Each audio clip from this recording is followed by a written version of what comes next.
Bem-vindos, senhoras e senhores, a mais um vídeo dos Três Elementos aqui na Caverna do Caruso. Eu sou Fernando Caruso. Rafael Studart. Ulisses Matos. E o tema agora é Vamos de primeiro turno.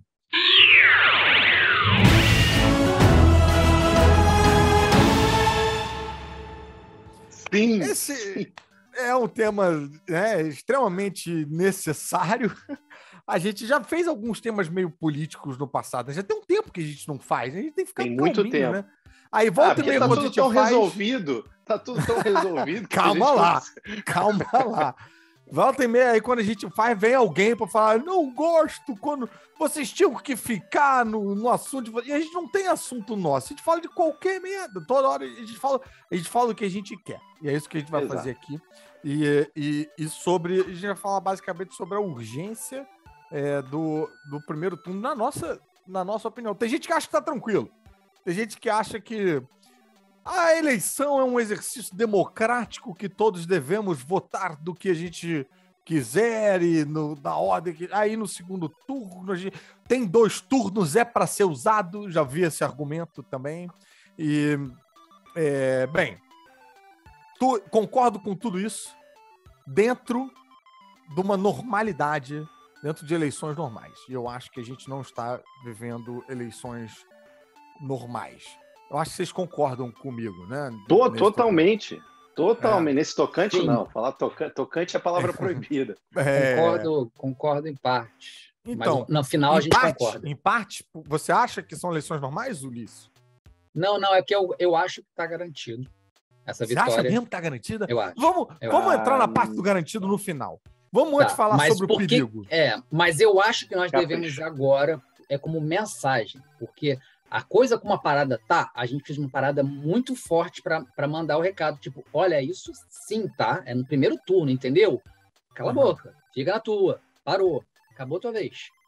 Mas acabou a vez de vocês, ok? É isso que eu acho. Brincaram Sabe o que é doido? Sabe o que é doido? O que é doido, Studart? Eu tava lembrando aqui dos vídeos que a gente gravou em 2018, falando sobre Bolsonaro, e aí depois ali no início de 2019, eu lembro de algumas coisas que eu falava com vocês, isso deve ter registrado em vídeo aí, eu falando, gente, eu queria ser infinito para cagar.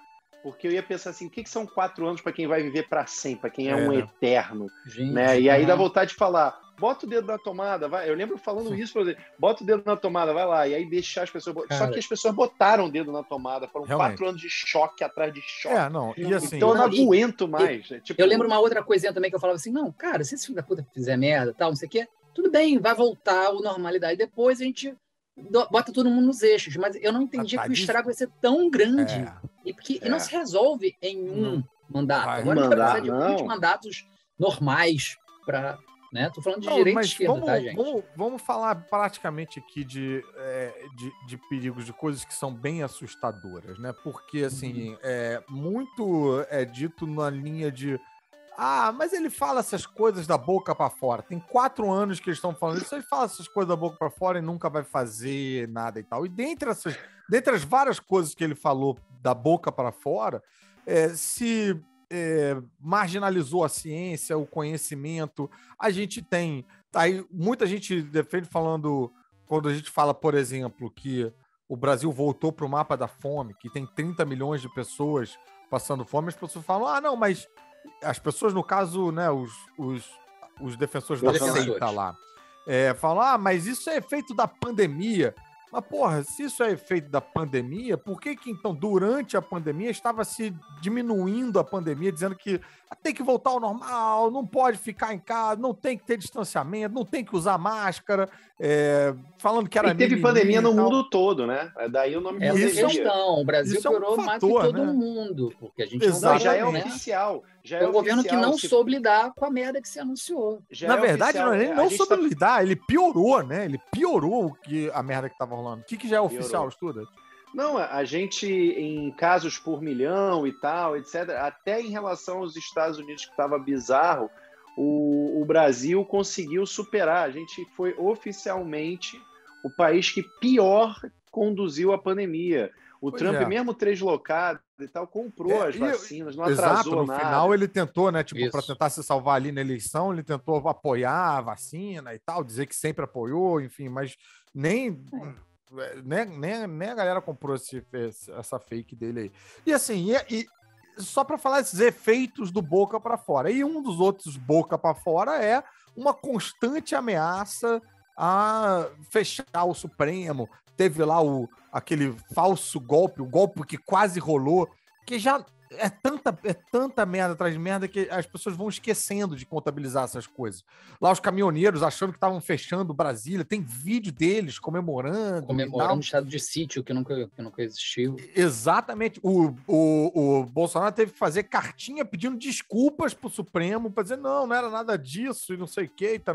Ou seja, existe uma ameaça constante aí. E quando você tem um segundo turno aonde a oposição é o Lula e o PT e tendo aí ainda aquela brasa meio semi-aquecida do antipetismo ali para ser reacendida, sabe-se lá o que esse cara vai fazer da boca para fora ou da boca para dentro, sei lá, né? Tipo, então Ou da boca realmente pro cu. Sim. uma coisa que é porque para o cara tentar melar as eleições, eu preciso dizer, a título de total sinceridade com vocês, que eu fui muito influenciado pelo o Greg News. Sim. Falando Ciro lá, Gomes, do falando Ciro do Gomes. Ciro Gomes. E Pra mim também foi uma muito virada. triste, né? O que eu digo, Gregório não me convenceu. Quem me convenceu foi o Ciro. Com tudo mas que pra veio quem não depois do viu esse Gregório. Greg News aí, eu acho que vale a pena. Você mas, chegou assim, a ver o debate do Greg com o Ciro? Eu vi depois? pedacinhos ali. Você viu vi os inteiro? pedacinhos. Você sobreviveu? Eu vi Não, inteiro, eu vi os eu vi inteiro. Foi triste. Eu vi inteiro. De verdade, Guerreiro. do início ao fim. Mas então, E foi triste. Eu fiquei imaginando o Gregório. Uma coisa que me assustou ali bastante é que, assim, realmente, tipo, para você melar as eleições no primeiro turno, dizer que não valeu, é bem mais complicado, porque envolve bem mais candidatos, envolve os apoios que eles receberam e os votos. Agora, você tendo só os deputados. Os deputados e tudo, né? Para você dizer que, tipo, não valeu, ou que ela não é confiável e tal. Ainda tem isso. Ainda tem esse discurso constante de que a urna não é confiável e que depois ele vai à frente e diz, não, eu nunca disse isso. E aí tem uma opção de vídeo dele dizendo isso e tal. Então, você vir com esse discurso com força, você reacender esse discurso, quando você tem só 2 candidatos em oposição, é muito mais fácil, sabe? Muito mais... então, isso me preocupa bastante. Então, por isso a gente veio aqui falar desse vídeo da importância de ser no primeiro turno, tanto pelo recado que o Ulisses começou falando no início, né? Tipo, uma mensagem clara de que, o povo tá cansado, a gente chega e tal. Tanto quanto nesse ponto de vista paranoico e prático de uma possibilidade de merdas acontecerem no segundo turno. Eu acho que a gente tem que acelerar a saída desse cara o quanto antes, né? Tem que se livrar. Garantir, né? Exatamente, o quanto antes. E aí a gente entra em uma questão que me preocupa profundamente, a gente já aqui falou tangencialmente, que o Lula tá na frente, né? Tá indo bem, mas a margem não é vastíssima, né? Infelizmente. O Lula, a última que eu vi, ele tava com 45, 46. 45, isso. 33, eu acho. 3, né? E o Bolsonaro não desce. Não, isso é baixo. Detalhe, isso é grande. Só não é garantido para ganhar no primeiro turno, mas isso é grande, isso é bem significativo. Tem um detalhe também que vale a gente ressaltar, saiu na Veja recentemente, é aquilo, né? Os desmontes são... Eu vou abrir uma aba breve aqui. Os desmontes são tão absurdos e têm consequências tão incalculáveis que entram até nas pesquisas. Vou explicar. O censo, que foi completamente desidratado, o IBGE foi completamente desidratado, mas o censo nem se fala, né? A gente ficou 2 anos sem censo por motivo de pandemia, mas não foi só isso a questão. A questão é que eles cortaram 96% da grana do censo. Foi um negócio absurdo. E todo mundo sabe que o censo é que garante toda uma análise de medidas... Políticas públicas. De políticas públicas. Baliza. Tudo. Não, em um governo que não quer ter contato com a realidade, o censo é muito nocivo. Exato. Né, você fala, não tem tanta gente pobre assim. Só que... Tá merda, né? Só que o que muita gente eu pelo menos não sabia, mas é que as pesquisas, tirando o Datafolha, que tem sua própria base de dados, todas as outras, usa o censo para pautar isso, para pautar quem que eles vão perguntar e tal. Então, eles estão usando o dado... exatamente, porque eles têm que pegar uma amostra representativa da sociedade para poder espelhar aquilo, né? Porque eles não vão falar com 217 milhões de pessoas. E aí, isso como queria o Heleno. Como queria o Heleno, exatamente. E aí, como é que isso influencia? A Quest, por exemplo, que deu uma margem maior pro Bolsonaro, quando você vai ver a quantidade de pessoas pobres que foram entrevistadas é menor. E todo mundo sabe que o Bolsonaro tem mais votos com a galera mais abastada. Com a elite. Enquanto isso, o IPEC... Que são as pessoas que sofreram menos com o governo dele. Com a pandemia e com o governo dele, sim. Enquanto isso, o IPEC... menos, imagina rico. Pois é. E o IPEC, por outro lado, que está dando uma margem maior pro Lula, fala com mais pessoas pobres, com menos de 2 salários mínimos. Então, assim, tudo tem influência que a gente nem imagina.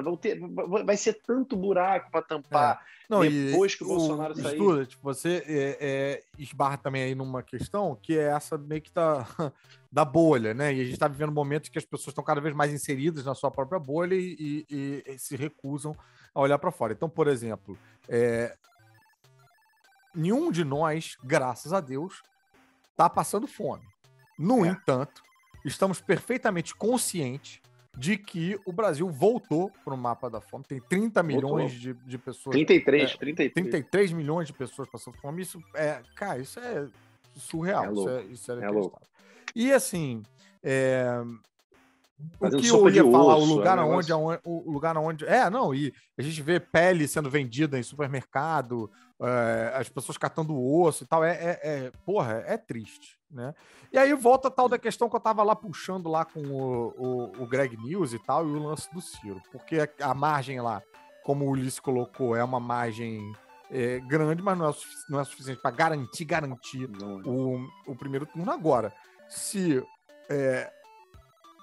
a gente tivesse os 7% que tem lá o Ciro, que não serve para ele ir para o segundo turno, que não serve para atrapalhar, né? Só serve para atrapalhar, sendo que, por exemplo, a Simone Tebet tem 5%, né? Mas a Simone Tebet não me parece uma pessoa que vai ter essa grandeza, essa consciência. Diferente do Ciro, que é um cara que foi ministro do Lula, é um cara de esquerda, é um cara de pauta, se apresenta, né, como um cara sendo de pautas humanitárias e centro e tal. É a pessoa que pode salvar o Brasil. Se abrisse mão desse... sei lá o que tá acontecendo ali na cabeça dele. É um cara muito ressentido. O Ciro é um cara muito ressentido. Então, Fala, Ulisses. Não, que é coisa mais complexa pra caramba, né, cara? Porque se você pensar bem, assim, eu acho até... Era pra... Simone Tebet quase não teve candidatura porque uma grande parte do PMDB queria apoiar o Lula logo de cara, né? Acho que não estava nem mais de grandeza quem é melhor e sairia dessa, porque o Ciro está numa posição também que não tem como ele falar, gente, estou renunciando à minha candidatura agora, votem todo no Lula. Ninguém nesse período aí com esse número de... Porque as pessoas também não estão pensando só nessa eleição, elas se posicionam para as próximas, né? Então, o Haddad também não abriu com o Haddad... Só para um instantinho. Só para pegar isso que você falou, que elas estão se posicionando para as próximas, o Ciro já falou que essa é a última. Tipo, mas ele falou isso na outra. Mas é isso que eu tô falando, que é essa babaquice de não, ninguém vai poder votar em mim na próxima, porque é só agora, só agora. A posição dele tá ridícula, mas assim, vamos voltar um pouquinho aqui, porque eu votei no Ciro na outra eleição. Rapaz, eu também. Eu votei também. Exato. O que a gente, como cirista da época, eu fiquei puto. Eu sabia que o PT não ia ser eleito, nem a caralho, porque era o auge do antipetismo. E eu falei, o PT podia retirar a candidatura. Sim, isso é verdade. Para o Ciro chegar, porque o Ciro tem condições de vencer. Mas quando o PT falou a gente quer manter, eu não fiquei, cara, eles têm o direito, até porque eles prepararam o Haddad ali para ser o primeiro governador do PT em São Paulo, que isso é muito importante na história de São Paulo e do PT, para o bem ou para o mal. Então, assim, a gente tem que entender que a eleição, a certo ponto, não é só tipo para vencer e chegar lá. A Tebet está preparando o nome dela, o Ciro também. Então, largar do nada assim, uma candidatura é impossível, né? O meu problema mais é que tipo de discurso está sendo feito, porque eu acho o meu problema com o Ciro é esse, porque o Ciro está fazendo o que eu odiei que fizeram, que era igualar as pessoas, porque Bolsonaro e Lula é a mesma coisa. Não é, caralho. E o Ciro está fazendo isso. O Ciro me perdeu. O Ciro começou a me perder aí. É uma má fé. O Ciro começou a me perder aí. Entendeu? Vai ser muito difícil eu perdoar o que o Ciro está fazendo numa próxima eleição. Porque é jogar sujo. É jogar sujo. Jogar sujo no lugar. Eu prefiro o Ciro ainda, gente, ao governo do PT. Eu acho que o governo do Ciro seria melhor do que o governo do PT. Mas eu sei que nesse momento não vai ter. Então é o Lula. E se é o Lula, vai ter que vir forte o Lula. Eu tava contigo um tempo atrás. Agora eu já tenho minhas dúvidas. Da maneira como ele se contradiz, a maneira como ele não consegue se articular, a maneira... Tô começando a achar, assim, que ele não é a pessoa... Né? Ele não é a pessoa para estar tocando o projeto dele em frente. Ele tem esse projeto lá, o livrinho bacana e tal, talvez outra pessoa que se articule melhor e tal. E uma coisa que todo cirista faz, que eu acho cada vez mais cansativa, é que, assim, para discutir a candidatura dele agora, o que ele está fazendo agora, a gente tem que falar de 2018. E a gente tem que ir com umas argumentações. Por exemplo, eu acho um cara que esperaria que o PT, que tinha muito mais intenção de voto, largasse a candidatura para apoiar ele, que era menor, não querer fazer o que ele exigia do coisa para já acho hipócrita, já acho pertinho, verdade. Né? E eu acho também, assim, matematicamente meio burro, sabe? Tipo, o favorito, obviamente, tem que largar para apoiar. Eu acho que o certo seria o Ciro se juntar ali, né, tentar e por dentro ganhar mais essa visibilidade, ser a cara sei lá, não sei, mas eu acho pedir para o PT, a gente não consegue pedir pro Ciro largar a candidatura com 7%, pedir pro PT com, sei lá, com 40% largar, eu acho meio irreal. E o que ele tá fazendo agora, assim, tudo é muito, muito esquisito, tudo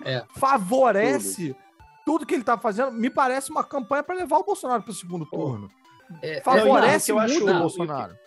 E o que eu acho triste, o que eu acho triste e bizarro é porque, assim, em 2018, embora de repente a gente aqui soubesse que estava tudo errado e que não era nem para o Bolsonaro existir como um candidato viável, ainda assim a gente tinha uma democracia ali que estava com umas questões que vinham meio quebradas desde 2015 por causa do Aécio e dos questionamentos dele, mas depois de 4 anos de aparelhamento da PF, ABIN, PGR, o caralho é 4, depois de tudo que aconteceu, agora, cara, o PT errou de não ter tirado o Haddad ali, eu acho que forçou uma barra, podia ter ajudado o Ciro, beleza.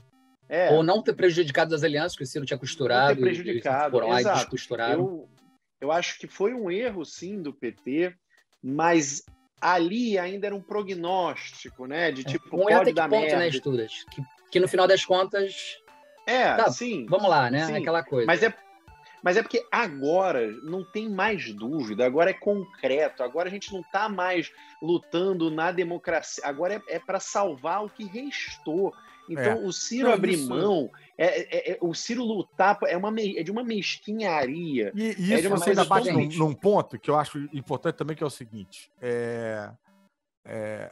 também poderia-se também ser o caso de ficar aqui falando do Lula em particular e listando, sei lá, o que foi feito no governo do Lula e no governo do PT e tal, mas o que eu sinto aqui, sinceramente, aqui com vocês, é que, bicho, fosse o Lula, fosse quem fosse, com essa intenção de voto, com essa chance de ganhar no primeiro turno, irmão, eu ia estar fazendo esse mesmo discurso, eu ia estar fazendo esse discurso para defender a Marina, para defender o Alckmin. Acho que a única pessoa que eu ia estar na dúvida do que eu ia fazer era se fosse o... Não, até o Dória eu acho que eu ia estar defendendo. Se fosse o Crivella, eu ia ficar tipo... Porque ele tá ligado com esse... tem umas pessoas que estão ali no meio também, né? Mas sim, se fosse a Tebet, por exemplo... Porque aí é isso que o Ciro fica aí colocando, e os ciristas também, que tipo, porque o Lula e o Lula e o Lula e o Lula... E, cara, aí não é sobre o Lula.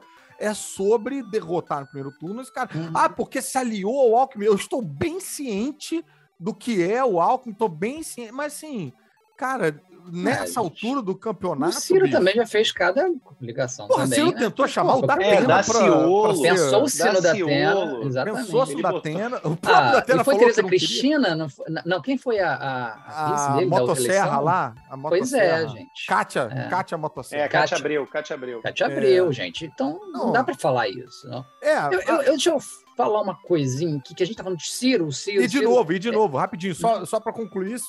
Se fosse o Ciro nessa posição, eu estaria aqui também, defendendo pra caralho o Ciro. E se fosse sei lá, o Lula... Se fosse o contrário. Se fosse o Lula com 7% e o Ciro com certeza eu ia estar aqui xingando o Lula pra cacete, tipo de, tem que larga esse osso, vai lá apoiar o cara e tal, porque esses 7% iam ser muito importantes agora, nesse momento, pra gente fazer essa virada garantida. Fala, Ulisses. Eu queria falar que eu acho que eu tô mais próximo, numa posição mais próxima à de quem a gente tá querendo vencer. A lance é o seguinte, é claro que a gente não tá gravando esse vídeo pro Ciro olhar e falar, eles estão razão, esses 3 elementos são demais. Vai chamar a gente pro debate. Exatamente, chamar pro debate e esculachar a gente. Né? Falar que a gente tem assessores aqui. Exatamente. E aí depois falar, mas não tem problema nenhum ter assessor, eu tenho assessor. Ele se defende da acusação que ele fez pro outro. Bem... Mas tudo bem. Mas vamos lá. O lance aqui, eu não estou querendo falar que o Lula é melhor que Ciro, porque vocês me ouviram falando aqui que eu gostaria de um governo do Ciro desde a outra eleição. O lance também, eu não quero falar mal de cirista, porque muita gente deve me chamar de cirista também, porque eu não sou lulista e eu não sou petista, eu não sou de uma família de petista. Minha esposa é petista, eu não sou. Voto mais pelo pessoal. Você não veio de um petista, né? Você não veio, não. Meu lar é... Meu pai era de direita, então deixa pra lá. O lance é que eu não sou petista, eu voto no PT de vez em quando, um voto ou outro, meus votos mais para PSOL, PDT e PCB, vamos lá, PSB também. Mas o lance é que eu não vou falar mal de cirista, porque eu sou um potencialmente cirista. Existe a chance ainda de eu votar no Ciro numa próxima eleição. Não tem, porque... ele falou que ele fez esse doce, falou que não vai fazer. É caô, é político. Você vai votar no cara contra a própria crença do próprio cara. Não, isso não é crença, é discurso momentâneo. E aí quando as pessoas falam, mas isso que o Ciro fez, eu tenho que pensar, cara, eu também fiquei magoado com várias coisas do Lula lá atrás e que eu estou abandonando. Entendeu? Eu sou um cara ressentido com o governo Lula do primeiro turno. No segundo, eu vim votando em Lula, e quando Lula venceu, eu fui para Cinelândia, eu fui para posse em Brasília. As coisas aconteceram de um jeito, eu fui para posse em Brasília com a camisa do Demolidor, que era vermelha, a camisa vermelha que eu tinha. Você é petista, Ulisses. Eu tenho lugar de fala, porque eu estava lá. E aí, aconteceu que depois, no mensalão, eu não gostei de várias coisas do governo PT. E na segunda eleição do Lula, eu votei nulo. Eu não quis votar no Lula de novo. Tá? Então, assim, eu não sou um cara petista, eu não estou aqui pedindo voto pro PT porque eu sou lulista. Depois da eleição da Dilma, eu não votei na Dilma, votei... tá? E na segunda eleição da Dilma, eu votei na Dilma porque eu sabia quem era o Aécio, porque eu fui jornalista, eu vim da imprensa, eu sabia muito bem quem era o Aécio, o pessoal me perturbou pra caralho porque eu votei na Dilma e não no Aécio, e depois saiu aí o que aconteceu tudo com o Aécio, as pessoas... Isso é uma parada que, assim, queria fazer esse parênteses aí, queria falar duas coisas. A primeira é essa, que assim, hoje eu acho que a gente discute política muito por uma questão de absoluta necessidade de sobrevivência. Verdade. Então, a verdade é que, brother, ninguém era exatamente um árduo defensor da Dilma entre os nossos amigos aqui. A Dilma realmente era só porque, cara, o outro maluco era o cara que cheira cocaína e manda matar primo. A gente ninguém era, fã, tem que ser Dilma, é só porque, cara, não vou votar no outro cara, no assassino. Só isso, só isso. Aí agora dá merda pra caralho, aí agora essa galera que usava a camisa, a culpa não é minha, eu votei no Aécio. Aí agora essa galera não quer discutir política, porque, bicho, a gente tá aqui por tua causa, sabe? Embora eu até... Isso é muito doido. Isso é muito doido, cara. Porque eu às fiquei vezes pensando eu falo. Ah, perdão, pode falar. Não, pode falar. Não, e a última, uma coisa aqui que talvez... Tá, eu preciso fechar depois de 30 segundos, tá? Tá, não, só porque assim, Virou o Ulisses falou que não vai xingar a cirista, acho muito nobre a posição dele. Infelizmente eu não sou tão nobre assim, eu vou xingar a cirista sim. Veja bem, não é quando eu xingo o cirista, não é a condição universal do cirismo e do cirismo, não. É ser cirista nesse momento que a gente está vivendo, é de um equívoco atroz. Você falar de, tem que ter 2 turnos, se tem 2 turnos é para usar, com gente passando fome, é de uma falta de empatia, é de um egoísmo, é de uma filha da putice que não tem igual, bicho. Então, ser cirista nesse momento é muito parecido com ser bolsonarista. Você devia ter vergonha na tua cara, sim. Nossa. E você vai levar o Bolsonaro pro segundo turno. E se der qualquer merda, vai ser muito provavelmente, matematicamente, culpa sua. Então ainda dá tempo de você repensar e continuar, levantando as bandeiras, discutir projeto e tal, mas chegar na hora lá na urna, escondido, sem falar pra ninguém, votar para Bolsonaro não ir pro segundo turno. Não é votar no Lula, não. Não é votar no PT, é votar pro Bolsonaro não ir para o segundo turno. Essa é uma opçãozinha que vai ter na sua urna e o nome dela vai ser 13. Você digita 13 e vai ser Bolsonaro não ir para o segundo turno. 13. Podia, né? Podia mudar. Em vez de Lula ser não ter segundo turno. Desculpa, gente, foi um desabafo. Não foi. Não, é importante. Concedo, mas só quero fazer aqui uma meia-culpa antes. Quero fazer uma meia-culpa. Eu não quero dizer essas coisas que eu disse, tá? Não é verdade. Isso é um sentimento momentâneo. Não, tiraram do contexto. Tiraram do contexto, não era isso. Tiraram do contexto, realmente. Pior que tá bonitinho. Conheço ciristas. É bom que dá para fazer o corte certinho. Então, mas deixa eu botei no Ciro em 2018, mas eu fico puto. Fico puto de ver esse favorecimento. Um voto, isso não tem discussão. Voto no Ciro, voto na Tebet, é um voto pro Bolsonaro ir pro segundo turno. É isso que é. Não vem com essa pragmatismo. Não, o voto no Ciro é um voto para o Ciro. Porra, brother, tu não entende como é que funciona a eleição, caralho. Tu não entende como é que funciona matemática, probabilidade. Porra, vai, fala, Ulisses, desculpa. Fui pedir desculpa, fiquei puto de novo. Eu tô vendo. Mas o meu pedido é o seguinte, a gente tá mirando muito no Ciro e tal, a gente sabe que uma parcela das pessoas que votam no Ciro não votando no segundo turno vão votar no Bolsonaro. Então também a gente pode falar que o cirista é automaticamente Lula, né? Não, eu tô falando daquela parcela que se diz consciente, que tá votando no Ciro por causa do projeto e tal, a galera de esquerda, exatamente. É isso que me irrita. Então vamos lá, mas a gente também sabe por pesquisas que parcelas de eleitores da Simone Tebet também votariam no Lula. Então, assim, esse pedido não é só para cirista. Esse pedido é para todo mundo que pensa em votar no Lula no segundo turno, 51% ou 53%, dependendo da pesquisa. Não vamos deixar para o segundo turno. Seja você eleitor da Simone Tebet, do Ciro, esse é um jeito muito mais elegante de colocar. E ninguém está dizendo que o Lula é melhor que o candidato que vocês acham que é melhor no primeiro turno, não. A gente que a gente sabe onde é que a gente vai chegar no final das contas. É porque não é... E nessa eleição, no final das contas, quanto mais antes acontecer, é melhor. Então, vamos fazer isso agora.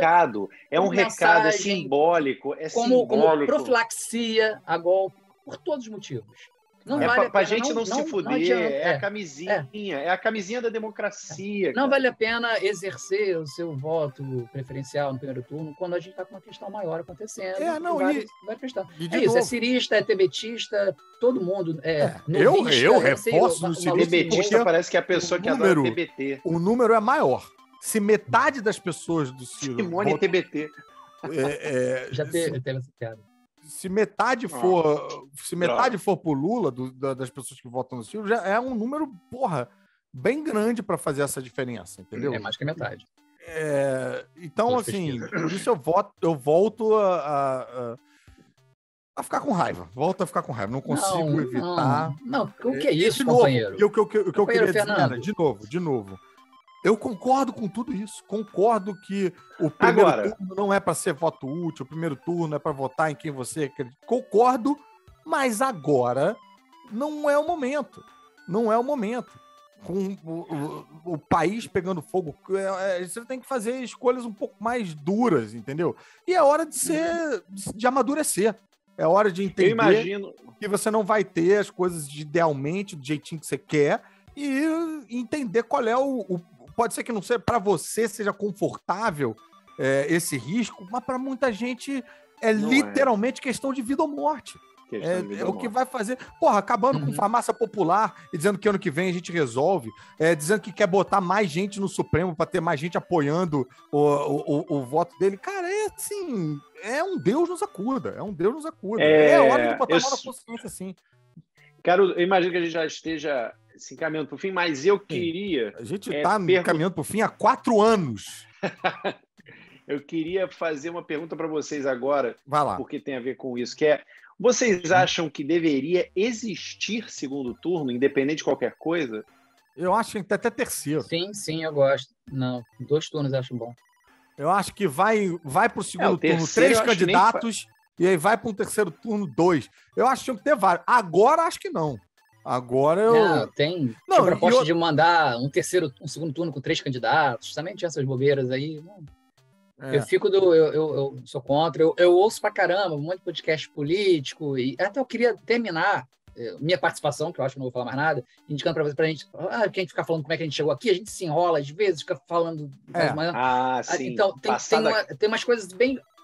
Oi, que você falou? Não, é porque eu achei que você fosse indicar o podcast, eu não queria... Perdão, pode falar. Fala, acho que a gente tá na mesma página, diga. É o Passado a Quente? Passado a Quente. São 2 que eu quero indicar. Passado a Quente, que está no feed da Folha de São Paulo, né, que é muito bom, muito bom. E tem um que é mais robusto, composto por mais programas e que abrange uma parada muito melhor, vem desde lá da crise financeira, que é o Politiquês, que é do Nexo. Boa, não conhecia. Os 2 têm o mesmo tema, só que um tem mais programa, um é de 1 hora, o outro é mais curto. Mas para quem tem tempo, vai para o Politiquês, que explica tudo como a gente chegou aqui. E o Passado a Quente faz a mesma coisa, mas edições mais menores, né? Não é mais menores que eu fiz, não, tá? Eu fiz uma pausa. Mais sucintas. Eu quis uma frase melhor, mas não consegui. Mais sucintas e em menos episódios. Ele faz 1 por ano, né? Cada episódio é um... Caralho, 1 por ano? Tá. Já entendi. Tá difícil a comunicação hoje aqui do Vestibular. Mas é isso, gente. É isso que eu quero falar. Não vou falar mais ninguém, não vou ofender ninguém, não vou defender ninguém. Tá aí. Eu peço desculpas a todos que eu ofendi. Assim, eu entendo, de novo, tentando explicar minha raiva mais uma vez. Eu entendo que com bolsonarista não dá para argumentar. Algumas vezes eu já troquei.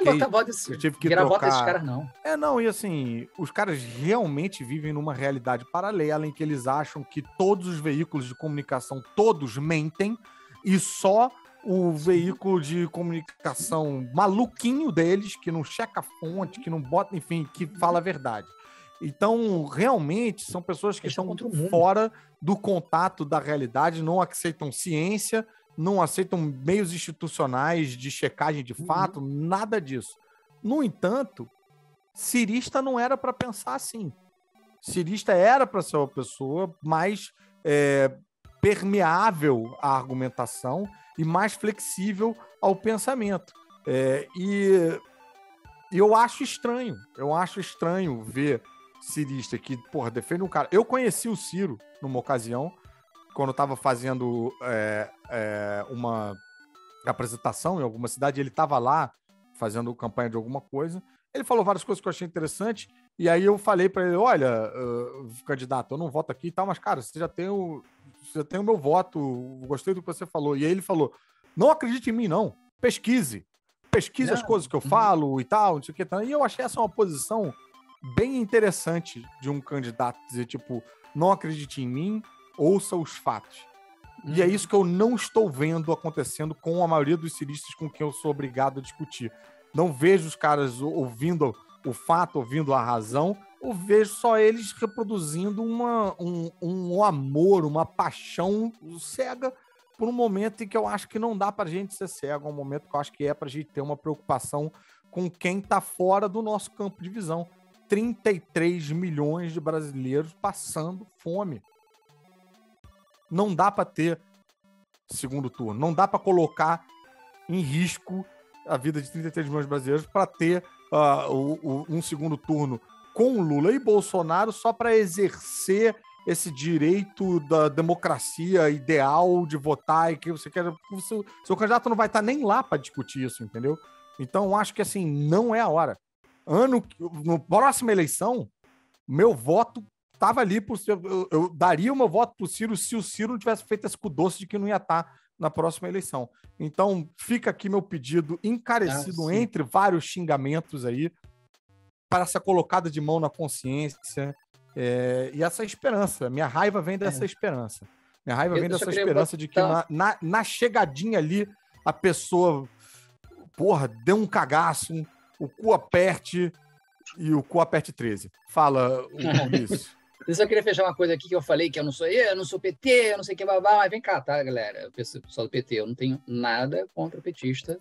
E eu acho que, inclusive, o problema do Ciro meu é ficar falando que PT é igual ao Bolsonaro, que não é. Não tá me doendo votar no Lula, só preferi uma outra pessoa, por várias coisas, questões históricas, questões pessoais, de mágoazinha minha. Mas o que ele falou pra você? O que ele falou pra você? Acho que... Cara, não, eu já tive até uma conversa com uma pessoa bem importante do PT, numa entrevista que eu fiz, e essa pessoa até me confidenciou coisas. Eu não vou ficar falando aqui, não posso nem falar o nome da pessoa. Porra, mas agora eu tô muito curioso. Não posso, cara. Foi bem pessoal e tudo mais, e assim, e a pessoa falou, aconteceu isso mesmo, e quando você tá no poder, essas coisas acontecem. Pessoa bem poderosa de uma matéria que eu fiz, não vou falar muito. Caraca. E isso que eu falava, porque eu gostava tanto da proposta que doeu em mim o Lula deixar coisas acontecerem ou fazer coisas acontecerem. Aí fica a critério do freguês, se ele fez ou se ele deixou fazer.